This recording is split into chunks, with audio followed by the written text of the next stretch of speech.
Anda masih bersama kami di Kompas Bisnis Saudara. Ada informasi dari Menko Bidang Infrastruktur dan Pembangunan Kewilayahan Agus Harimurti Yudhoyono menghadap Presiden Prabowo di Istana Kepresidenan untuk membahas persoalan kereta cepat WUS. Selain masalah kereta cepat WUS, ada beberapa pembahasan isu sekaligus minta arahan-arahan dari Presiden Prabowo. AHY menyampaikan pembahasan juga akan berkaitan dengan restrukturisasi utang proyek WUS dan pertemuan bakal diikuti pihak PT KAI untuk mendapatkan sejumlah petunjuk dan juga arahan dari Presiden Prabowo. Minta arahan-arahan dari beliau, Bapak Presiden, tentang banyak isunya yang kereta cepat juga. kereta cepat, termasuk kereta cepat.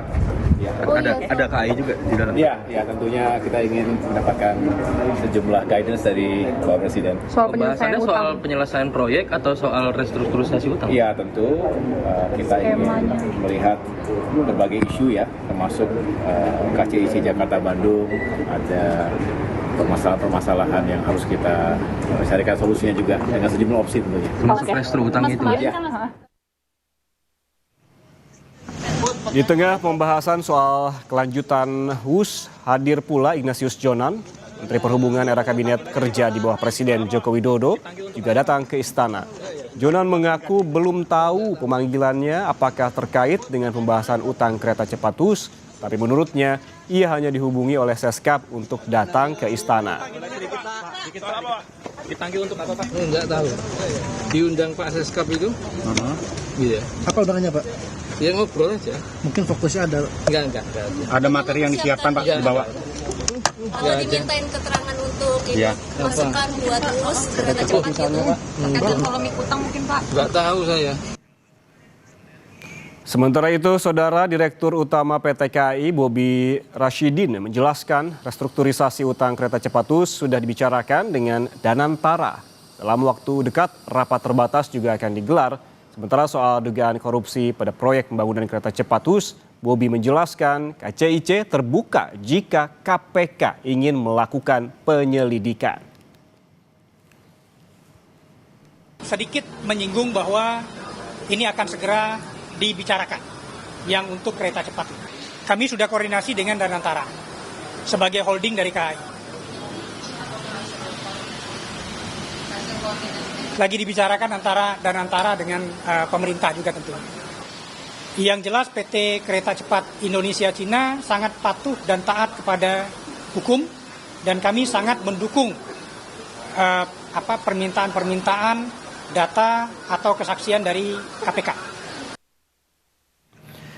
Berapa besar dan bagaimana duduk perkara WUS ini? Total investasi proyek kereta cepat WUS adalah 7,27 miliar dolar Amerika Serikat.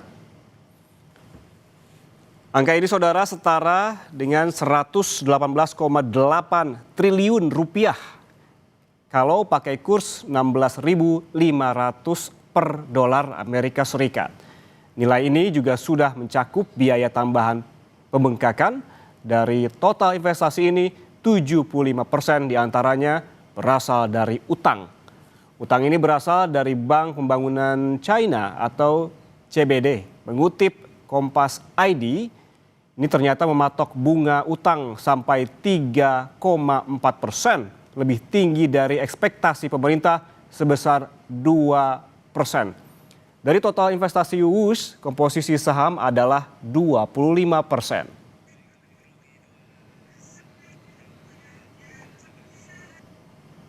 Rugi kereta cepat WUS memperberat beban keuangan kereta cepat mimpi Presiden ke-7 Indonesia Joko Widodo. Tahun lalu, kerugian mencapai 4,2 triliun rupiah. Dan tahun ini sampai Juni sebesar 1,6 triliun rupiah. Merujuk studi kelayakan dalam proposal pembangunan WUS yang ditawarkan oleh KCIC, skenario optimistis bisa mengangkut 76.000 penumpang per hari dan pesimistisnya 50.000 penumpang. Namun kenyataannya, Saudara, WUS dalam satu hari rata-rata hanya mengangkut 17.000 penumpang saja atau jauh di bawah level pesimistis saat itu.